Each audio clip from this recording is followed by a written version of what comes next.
Welcome to Everyday Magic, Intentional Goods and Healing, the podcast, where you get to listen in on conversations with creators, where we meet the makers who supply our store with magical and intentional goods and healing. I am your host, Lizzie Rose Reese. I'm an energy healer and teacher, a children's book author, and proprietor of Everyday Magic, Intentional Goods and Healing, located in Woodstock, New York, and online at everydaymagicwoodstock.com.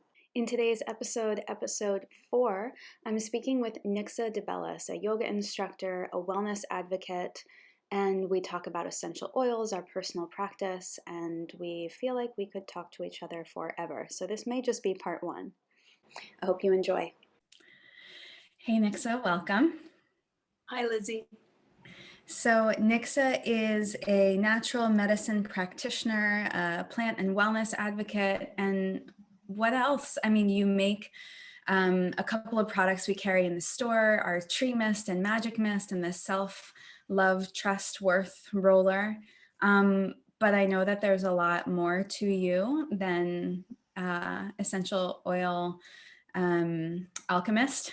So tell us a little bit about yourself and, what your life is like now. What are some of the things that that you've been getting into over the last years?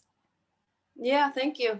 It's nice to be here and happy to be, in an everyday magic scenario, which is really being present in the world, right? So I I've been most of these last 20 some years practicing as a yoga teacher and a philosopher. Really, like I'm steeped in the philosophical traditions of yoga as well as the techniques. So that's been a main sort of like career space. And I'm always working on deschooling, but my schooling has been in education. I went to university and I was a school teacher, and I always worked in alternative schools, Quaker schools, and different, more, non-status quo kind of paradigms of education. Although I've been educated in, in that status quo, it's part of what I'm always kind of dismantling and resourcing. Seems like one of those things where knowing the rules makes it easier to break them, or like it's once you sort of know the system, you can understand better how to dismantle it and why that is necessary. Exactly. And that even like reaches into my long interest in religion and philosophy. And I've been a part of, many of them, or several, different religions from my upbringing. And when I went to, I'd have to go to school, like, after a catechism school, after public school.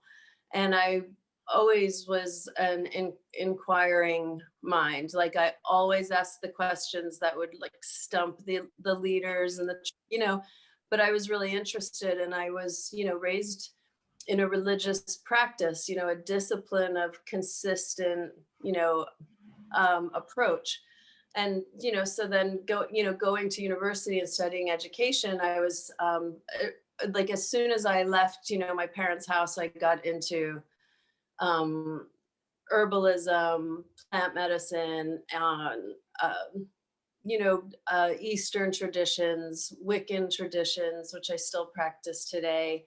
I had a little stint in Rastafari. I've always been, which, was really like the old stuff that I deschooled, but I've been really steeped and interested and an inquiring spirit all of these years. And so yoga really fit in that, but having the kind of like the diversity of knowing all of those systems of getting in there does actually help you select. It's not so much just, you've been funneled into one system. So, that does really have for my spirituality as well as my education. I like to collect things like a bee would collect nectar from many flowers. And then, you go to the hive and you digest and metabolize that and you make something sweet, So Yeah. So, I spent a few years doing teaching school, and I was in California, and um, at some point, I was like, I want to be a farmer.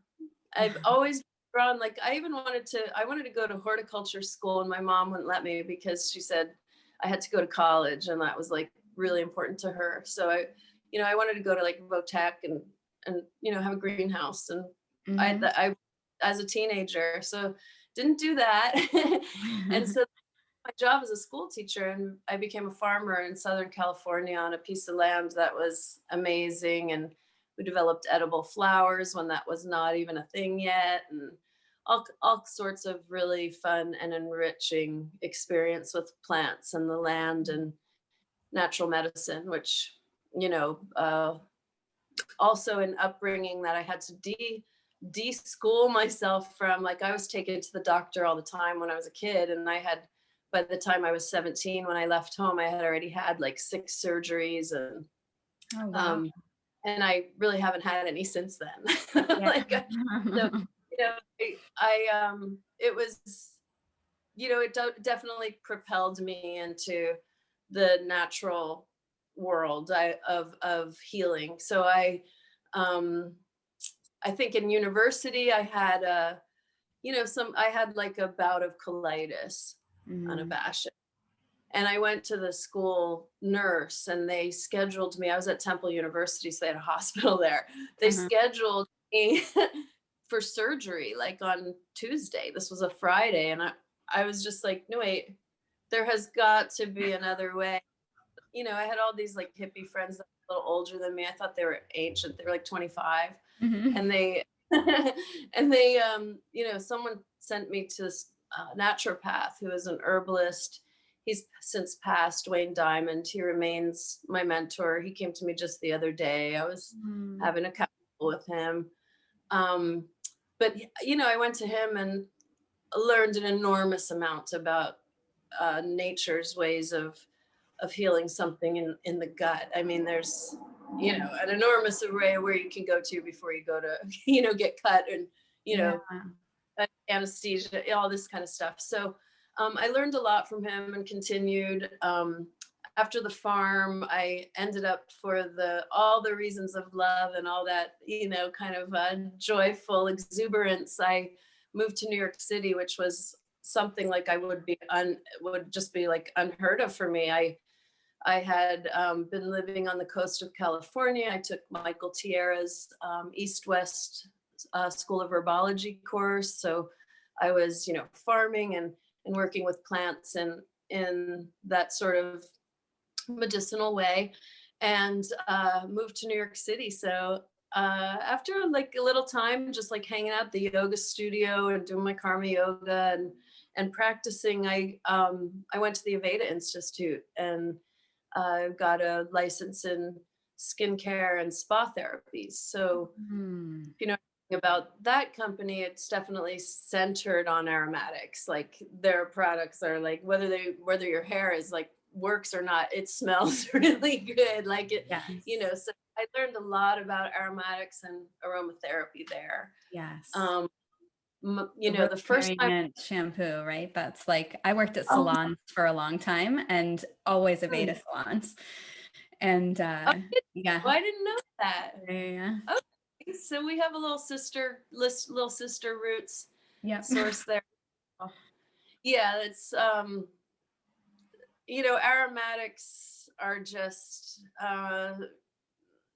like kind of just stunning in that really kind of present way. They're stunning in a good way, just like Yeah. they're alerting. Yeah. Alerting is better. You Like can't a ignore wake. them. Yeah, there they are. Yeah. That's all just, safety. Our systems are set to like what's in the area, so that's going to be a prominent, um, in all of the senses lit up, but smell is definitely, how a human, an earthling, checks where they are and what's okay and like what's to eat and what's not to eat and all of that. Yeah. Yeah. So it's And deep. It's deep, these plants. I think it's, where the future is also in the ways of healing and, getting back to that. Yeah, I feel like that's a big topic right now. Right.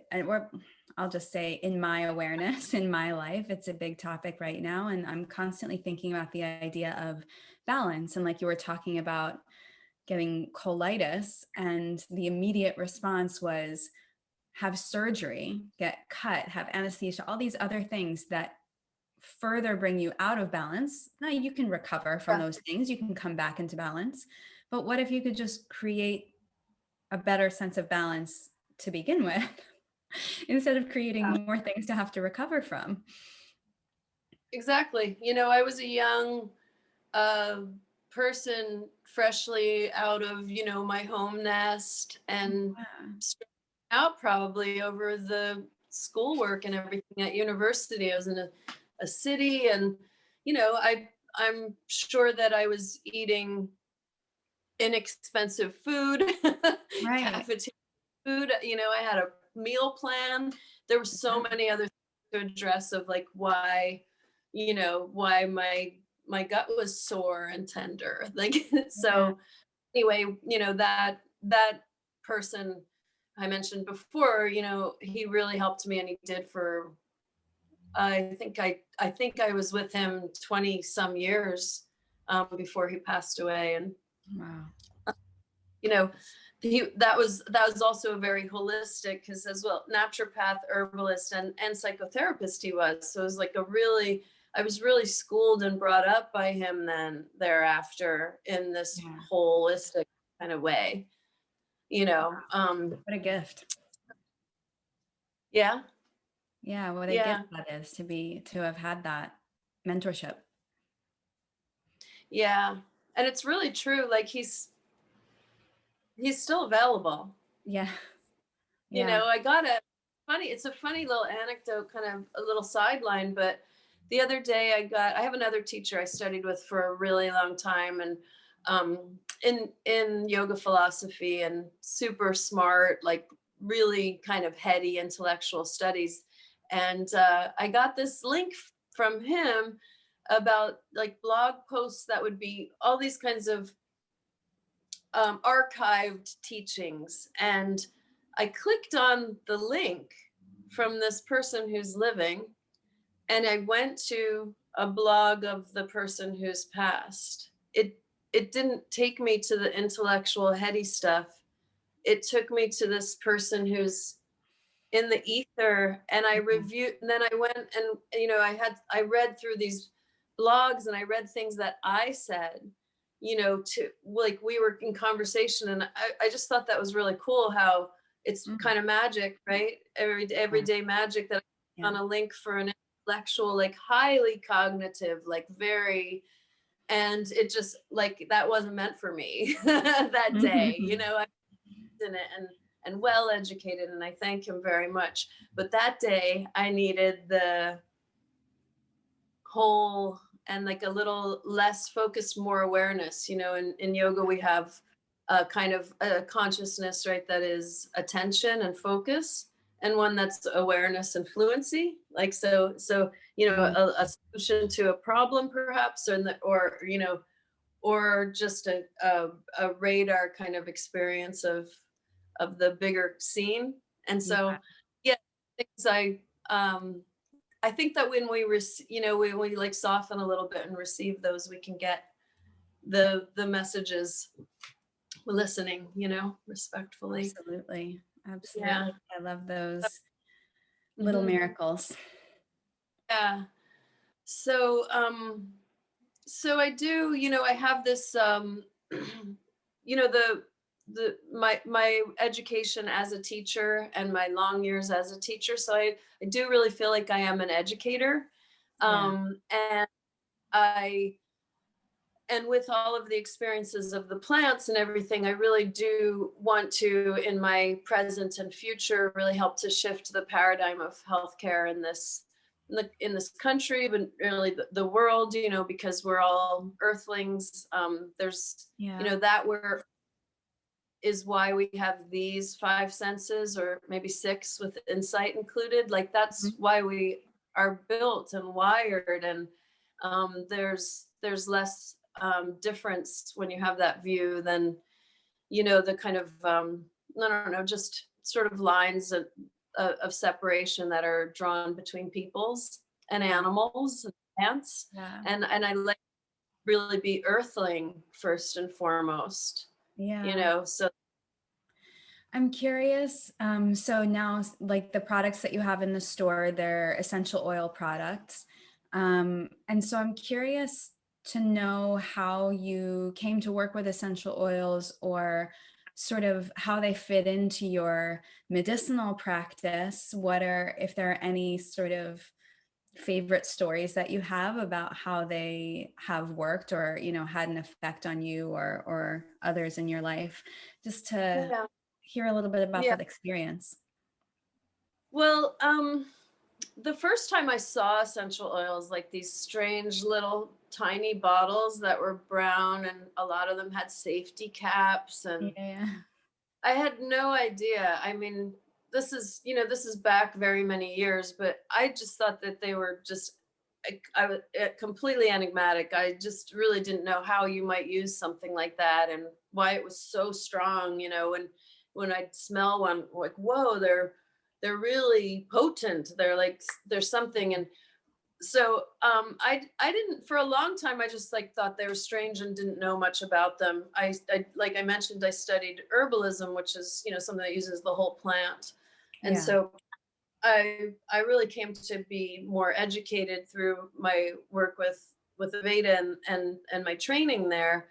um and then I finally understood, that they were, they're a portion of the plant, but they're not an extract of the plant like an herbal tincture or something would be, but that they're steam distilled. And you know later, of course, then all my philosophy studies, there's a South Indian tantric kind of practice called rasa theory. It's like about the emotions and how to shift states. And they're like all like the practice is all about the kind of like hues of emotion, like the different gradient shifts and the way that we can actually move through those things and be fluid in and skillful in how we address like what's like an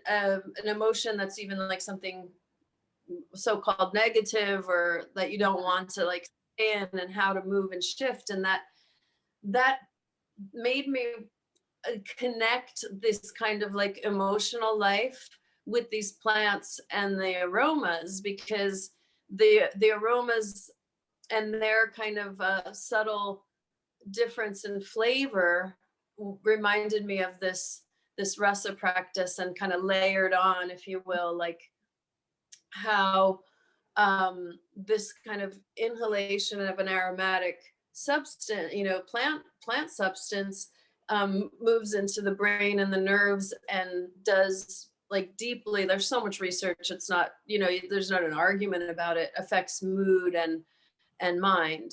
And so then I started to go, I want to know more and explore as much as I've like delved into philosophy and all that intellection. It's like one of my strengths. I don't know if you've done the what's called Gallup strength test. Like we use that in my team to like Mhm. understand each other. We can work Mhm. well together.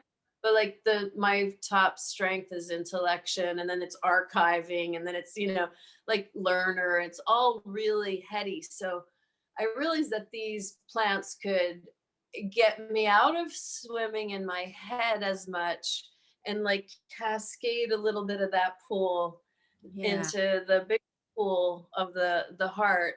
Yeah. And that these were like notes, like the essential oils are almost like not just the nectar of emotional flavors, like a mixology, or you said alchemy before, Yeah. but like but that these were also notes like music Mm. moves. And so I I started involving with doTERRA, which are the oils I use in the Mhm. blends that are in the store.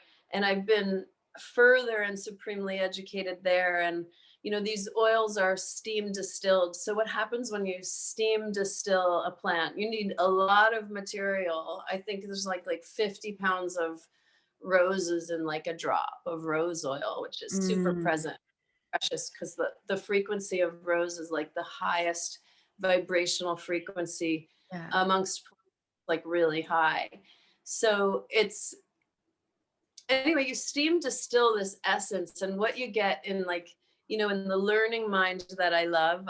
When I started in university, I was actually in psychobiology, and I studied, it's like mind body medicine.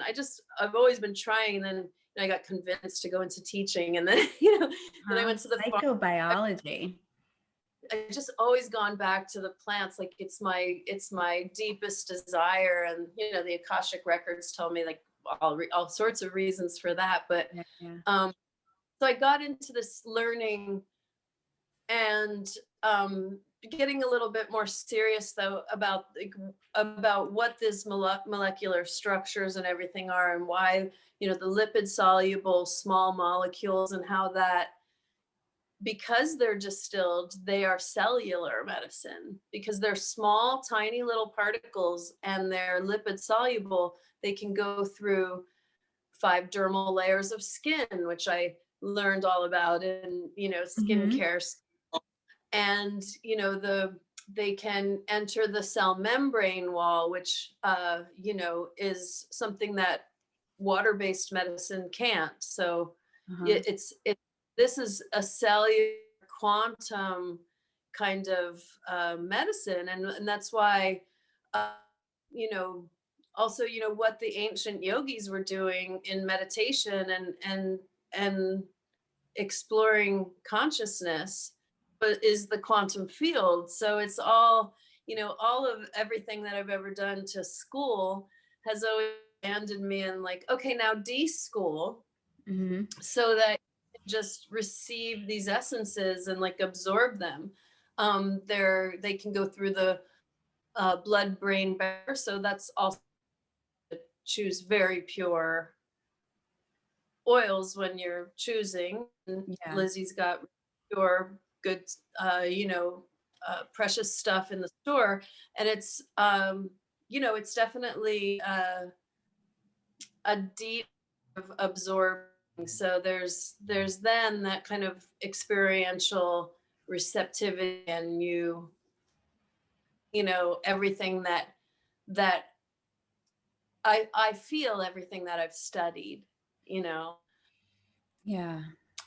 we're in, I don't I we're in cold weather where we are here today. Yeah. So, just as an example of, like, what can shift in these states. I don't always enjoy, I'm not like a sporty snow sport kind of person. I don't ski and Yeah. things like that. Be warm. So, um, getting through the winter can be challenging for me, especially when we get to February, and then it's March, and you'll get that snowstorm, and you're like, I can, buds were starting.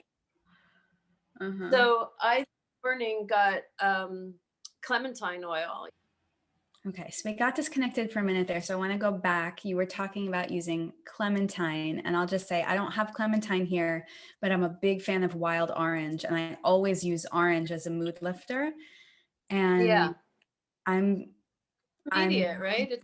oh, it's immediate. And actually another doTERRA person who I know, have worked with in the past, she would tell us about this combination of wild orange and peppermint. She would call it happy crack.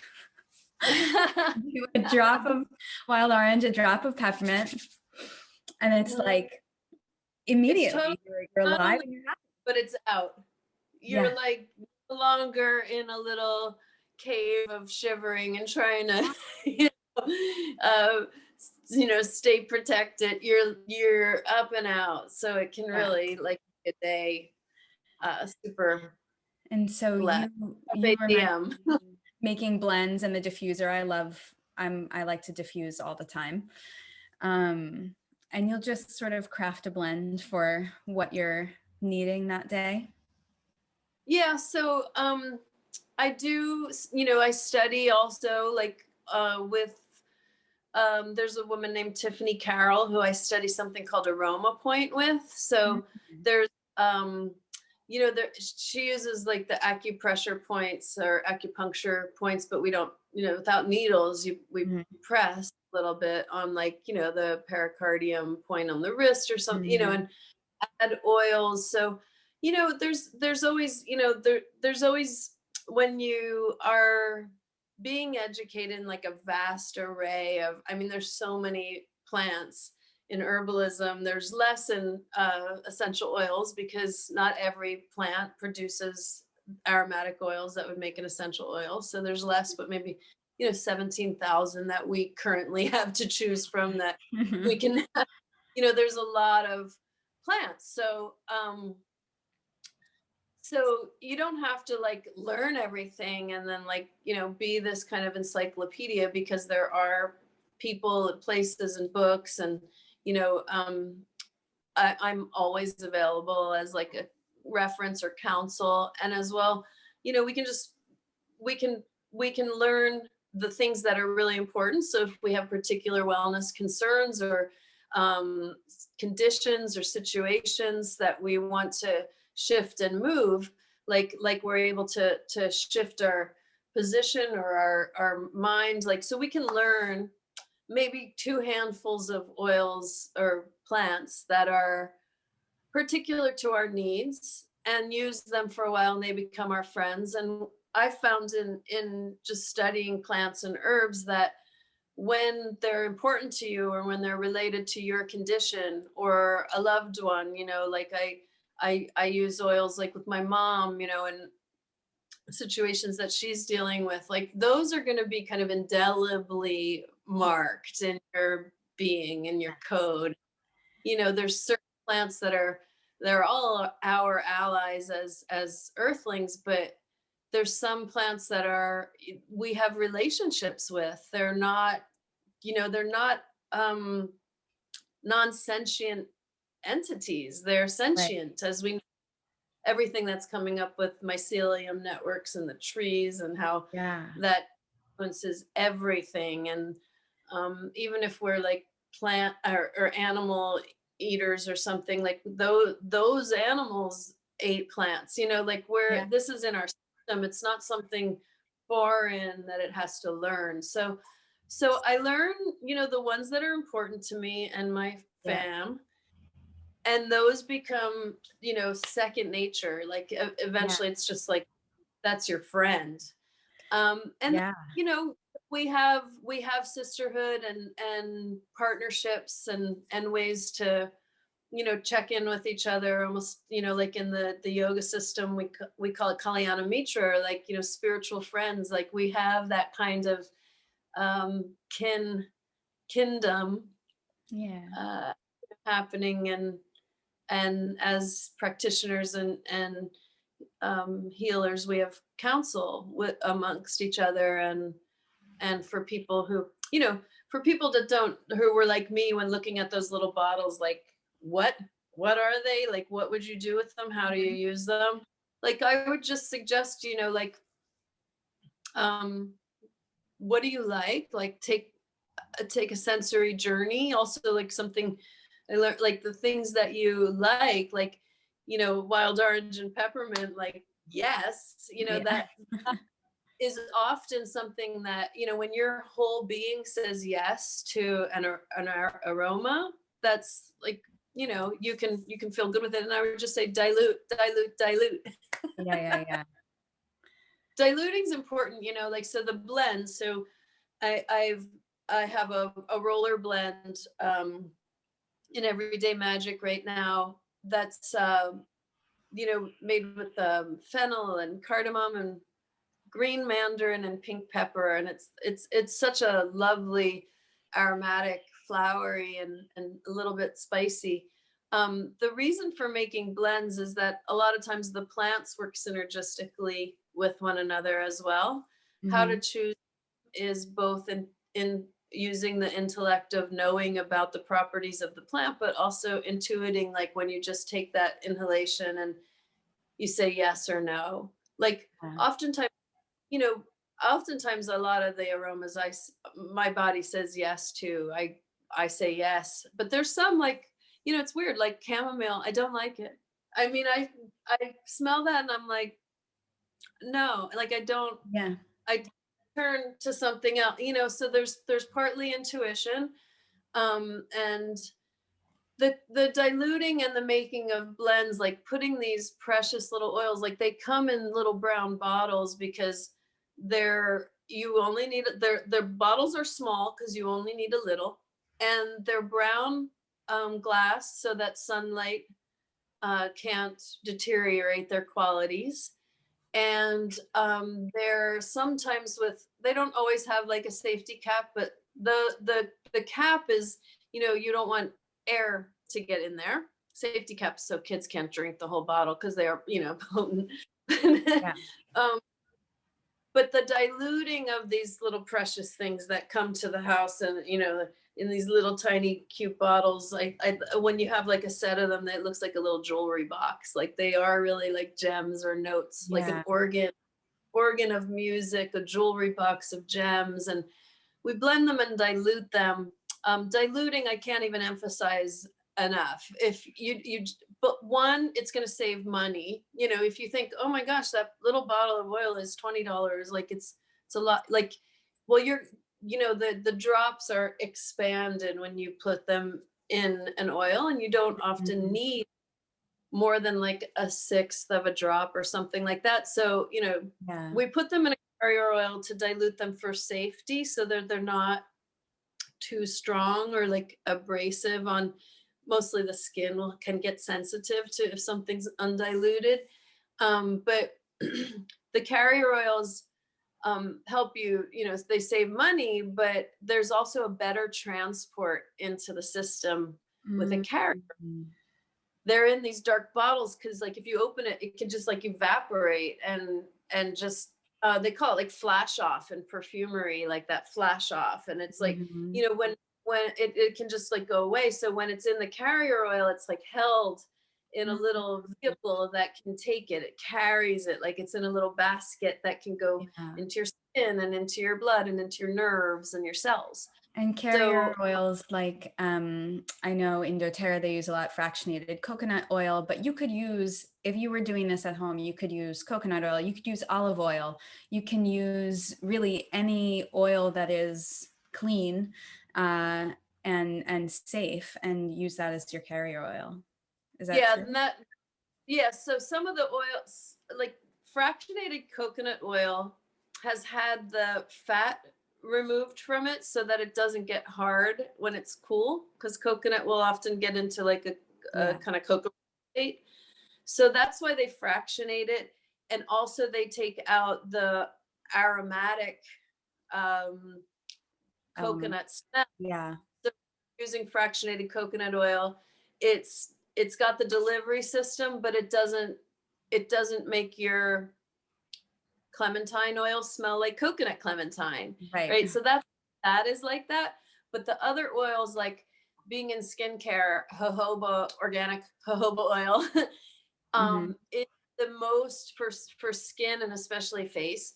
It's the most similar oil to our own sebum that's in our skin naturally. Jojoba Ah. closest to our natural oils, so it is like the most. It has it's again, it's kind of like it's a kin. It's a plant that's like really kin to us and Mhm. our own sebum skin oils. So the thing about the other oils is that they also have nutritive values. So fractionated coconut oil has taken all the nutrition, like the aspects of the coconut, like you'd want to, eat in your smoothie or something like that. Mhm.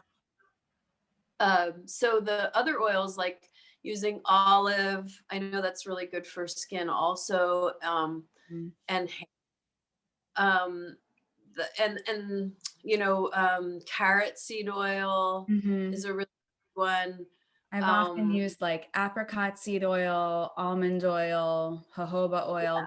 When I make a face oil, and those are the yeah, ones I cycle through. I'll use one for a while, and then I'll use a different one. And I always find that too. Like even my hair likes to shift and have something Yeah. different after. Yeah, I And agree. I mean, that's similar to what you were saying about how you get to know the oils, and you get to know the ones that you need because you have a reason to get to know those oils. And then those become a part of your sort of library, right? And you Yeah, always know then about those. And I feel the same way about oils that way. Like I can recommend the ones that I have used or the ones that I know people have used and they've told me their stories, right? When I hear the story, I really take yeah. in the value. Hmm. Similarly, when I collect flower essences, I'm much closer, much more kin with the essences I collect on my own as opposed to essences I buy from somebody, right? Because I had Yeah, the experience of the collection. I had the experience of sort of the infusion of the energy of that essence. I usually, when I collect an essence, I then have a healing experience from the collection process. And so I'll never forget that. I can tell you the story of every essence I've ever collected. And I feel the same way about crystals. Crystals come into my life. Same with, we have this beautiful copper jewelry here, and people are like, wow, that's a statement piece. I'm like, yeah, this is the kind of thing that you feel pulled to, attracted to. You take it, you wear it until that energy dissipates, right? Like I go through that with jewelry too, where I feel something, I wear it, it's my medicine daily, and then that time passes. and it's all like everything you're talking about is all frequency, Yes. because musical notes have frequency. We know that from like these binaural beats, and people are Hmm. putting music with different.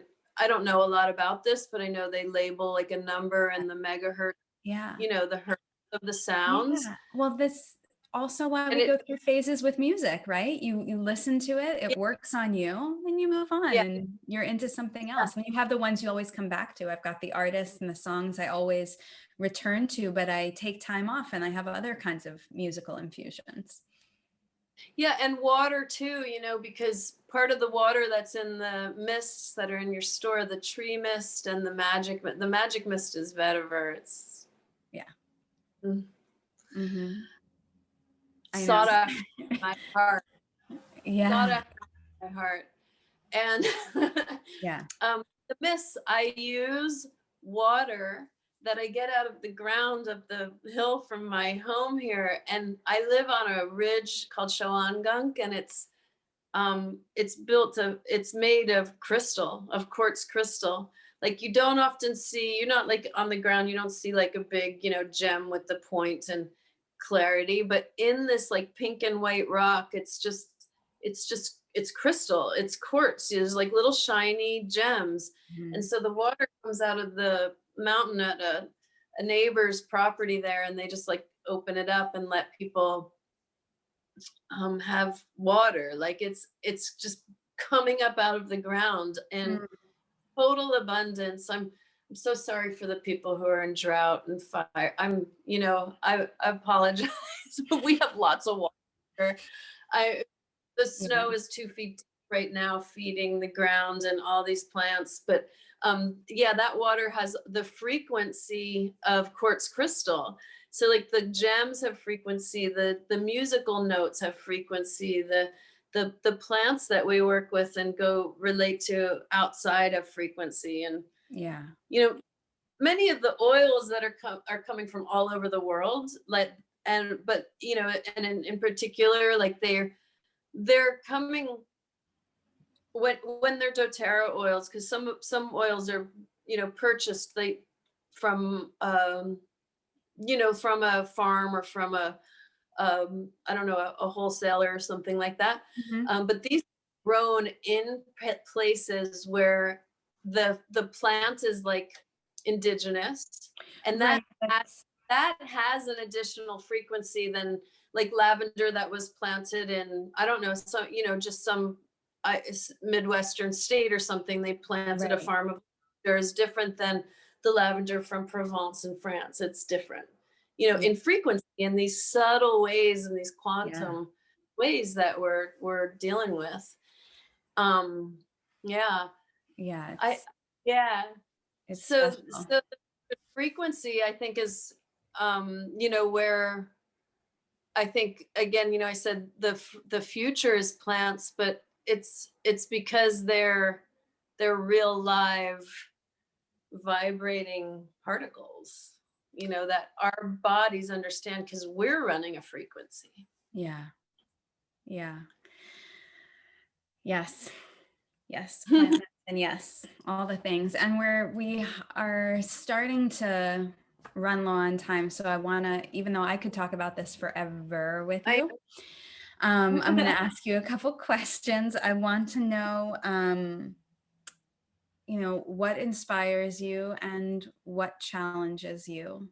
And then my follow-up to what challenges you is, what are your favorite practices to move through your challenges?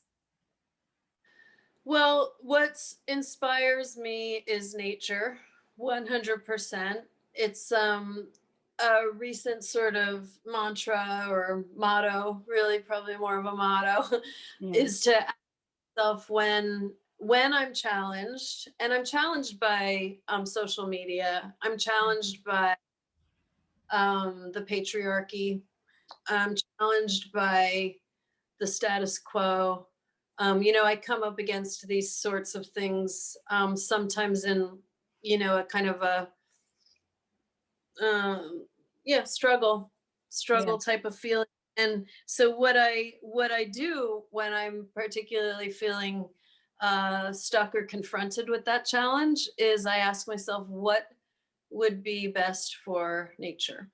What decision and choice that I make in what I'm going to do next, or what I'm going to buy, or what I'm going to put in my mouth, or on my body, what am I going to teach, because I'm a teacher. A few people I are need me that way. I'm just and I ask myself, what would be best for the great nature, and um, and I use that as as a kind of litmus test of like what to do when I'm stuck or challenged. And I think the practices, I mean, uh, very number one practice for me in shifting states and creating consciousness that um, flourishes is pranayama. It's breathing practices.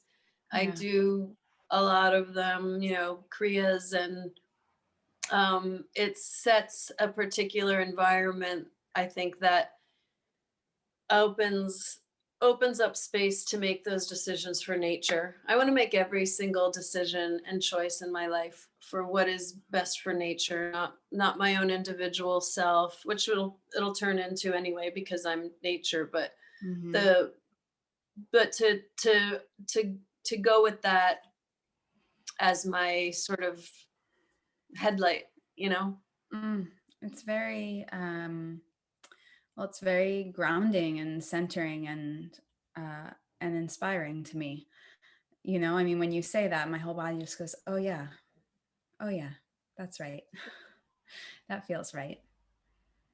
Yeah, so like in addition to pranayama, I would say like very next thing would just be like going outside, like being outside, whether it's hiking or just going in my backyard and lying down on the ground. I have recently, as well as, whenever I go to like an acupuncturist or something, they're always like, oh, your kidneys, like you need water, your kidneys, you need water, water, water. Yeah. And, and then, so I'm looking at this oil, black spruce, because, it came across it and I deeply love it. And so then I looked more into it, and it turns out like for kidneys and water, that would be good. It's kind of this Yeah. love signature. Then I realized, I've lived in this house for 6 years, and there's a blue spruce in the front yard, which is just a gorgeous tree. And it's bluish silver gray, like such a gorgeous color. And I've seen that every day, for 6 years. I'm like, but just recently, because of the oil and because of the,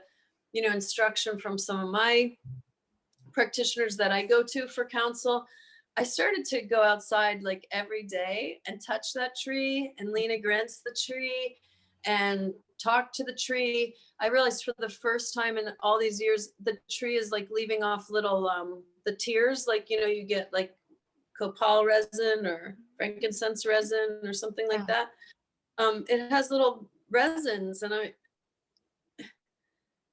didn't even know that before. So I'm anyway relating in a particular frequency with this tree, and it's helping me a lot. Sometimes when it's really cold, I just look out. It's actually out right out this window. Like I'll just, you know, I'll look at the tree. The other day it was windy and I saw it swaying, and it's just the energetic and the allyship of these plants is really what I want to practice, but share also as my, I don't know, my purpose. Like, why am I here? I want to help shift this paradigm back to nature in the little ways that I can, and maybe larger as it just, you know, kind of grows out. But I think there are allies, and we're their allies if we choose to be. It's a nice way to be able to, it's a way to give back that feels really good, to be in allyship with the plants and with the earth. And oh, I love your blue spruce story. I have an elder tree on the property of the house where I live, and that's been my elder guardian. Yeah. And really special. And it's so nice. An elderflower? Elderberries, and so I collected elderflowers and elderberries, and actually, so this tree, I only realized it was an elder tree sort of just before I was getting ready to teach the flower essence practitioner training, and there was a lot of fairy energy in that training, and the elder tree is really connected to fairies in lore, and I am very fairy oriented, and so I sat with this tree and I collected the essence, and it was like, this is the guardian for this program. And so I collected flowers and dried them, and for when we started, each woman had a card. You know, I sent them a package, and in the card I had sprinkled some of the elderflowers, dried, and then one of the students I can smell them here, and I'm smelling elderflower. Now I'm wondering, that's probably, is that one that's too delicate to make an oil from? I don't know. But then we collected berries. One of the women. Water. Yeah. Water. Drink it.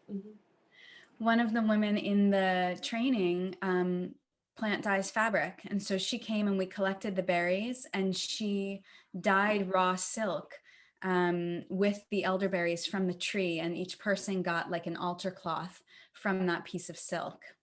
Wow. Yeah, it was I'm so glad we got to do that. It was really special. I'm in love with that tree. It's interesting because I have, my dear friend gifted me 2 silk pillowcases, and one was dyed with rose and one was dyed with plum. And I've used them, washed them. I think I still smell. I mean, the still there. I think, so they're just beautiful. And I love that idea of the silk, and, because that's also that kind of weaving in of the aromatic into the plant fiber of the silk. And then our faces or our very altars, which are, our heart. Yeah. And she would actually, after the dyeing process, because the elderberries don't smell, it didn't create, or maybe they smell a little, but it didn't create a fragrance in the cloth. Yeah. And so she would roll them with essential oils when they were done. Yeah. Yeah. To make them fortified, and it's a really special thing. Are just, and when they're natural, like most of the time they're not bothersome. You know how some people are like, ooh, perfume, it's stinky or whatever. Yeah. They're not that. Yeah. Love in nature while it lasts, and hopefully it can last a lot longer. Yes, that feels good. Let me see if there's anything else. No, that was all I wanted to ask. Is there anything else you want to share? What's your favorite work to do right now in this time, in this environment? I I lead meditations that go with the moon cycles Mm-hmm. that are they're rituals. We call on the directions and Mm-hmm. in a witch style, and we do a meditation that's from the Tao, which is a very deeply natural kind of system, if you will, and leading those by Zoom, because we're isolated here in a pandemic, or distanced and thing, Yeah. maybe not so isolated, but distanced, and um, so doing that from home these days, which is I started it during this pandemic. I'd always done that as a personal practice, but I Mm-hmm. started with these groups of students that I've known for years. And so now that we're like apart, we're actually closer together in a way. And some people are from California, or like someone who like moved to Philly a couple of years ago. Like they're coming on to the gathering, and um, I think that I think that's my favorite. And Yeah. it's also because it's also in this natural cycle. Some people are like, well, why are we meeting? I didn't notice like so much like a difference, like it's new moon or it's full moon, or like what is, there's definitely charges to those. But most importantly for me is that we're just on this consistent rhythm of cycles, which are circles, which are nature, which are curvy and Yeah. movable. The circle implies motion, that we're not stuck at a point or on a line where we can only go one way, or It close also, in. yeah, it also feels to me like it orients me when I know, like, okay, it's the new moon now. Here's the energy. It's like I can hop on board this natural cycle that's happening.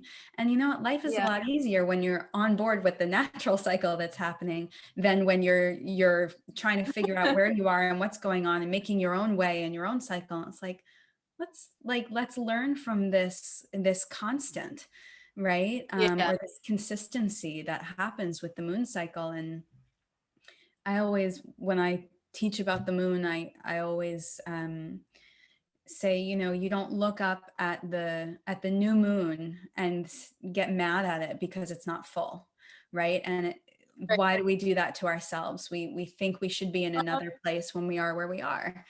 And so for me, cycling with the moon, being aware of where the moon is in its cycle, is like an example or a template for us to understand our cycles and where we are in our lives in context, instead of always and thinking we should be somewhere else. and that great adage, which is so true, this too shall pass. Yes, you right. You're know here the now. It's gonna shift.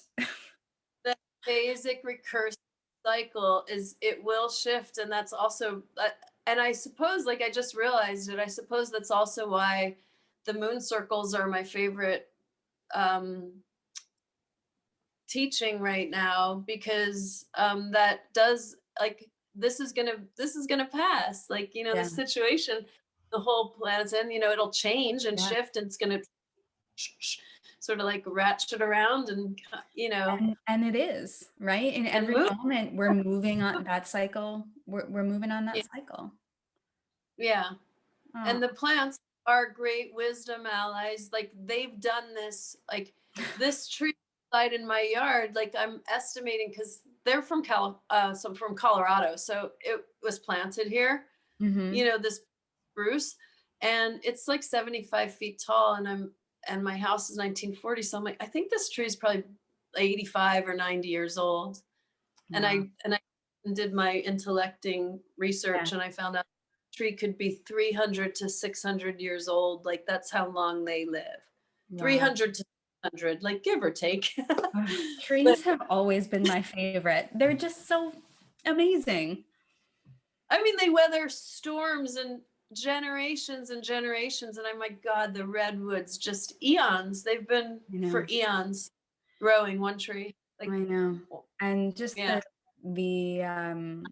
just the fact that they are rooting deep, they are connecting with their environment, right? The whole network of trees supporting each other. So they're rooting deep, they're connecting, and they're expanding. And to me, that's like what I always want, is to be both rooting and expanding, centered in those two things and connecting to others. So I just want to be a tree.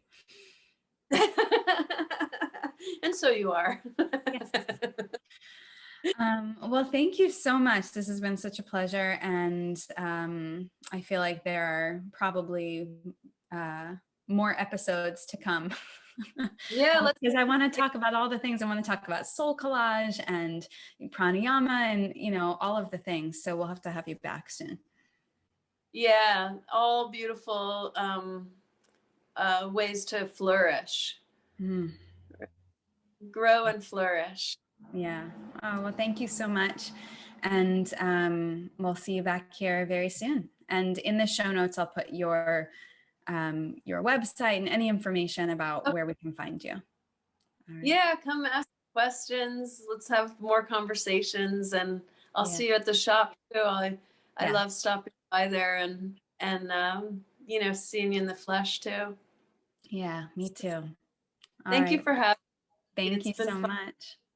Thank you so much for listening. You can find us at everydaymagicwoodstock.com.